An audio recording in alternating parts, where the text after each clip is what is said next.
রাস্তায় চলতে ভয় লাগছে, কোথায় গর্ত আছে কোথায় কি আছে ভগবানই জানে। তার মধ্যে জল ছিটিয়ে ছিটিয়ে চলছে সবাই,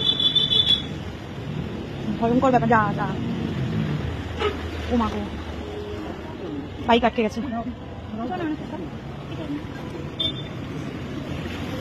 কি ভয়ে বেরাতে হচ্ছে মানুষদেরকে।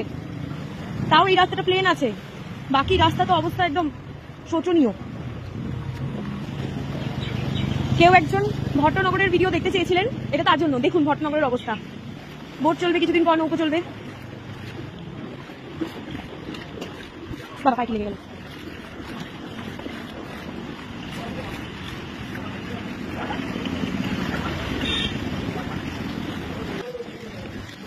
ভট্টনগর কুলকামিনী স্কুলের পাশের রাস্তা এটা। এটা ভট্টনগর কুলকামিনী স্কুল পেরিয়ে যাওয়ার পরের রাস্তা। এটা একদম ডেঞ্জারাস রাস্তা।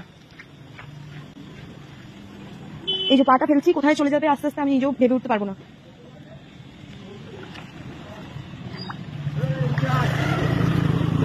যা যা যা, আমি আসার সময় একটা বাইক উল্টে গেছে আমার সামনে, সেই থেকে ভাবলাম একটা বাস আসবে, বাসে উঠে যাবো, কিন্তু বাস এলো না। তো কেউ আবার ভেবো না আমি ভিডিও করার জন্য এই জলে বেরিয়েছি, আমার কাজ ছিল তাই বেরিয়েছি। এত জল দেখে ইচ্ছা হলো তাই ভিডিও বানাচ্ছি। একটু মজা লাগছে জলে হাঁটতে।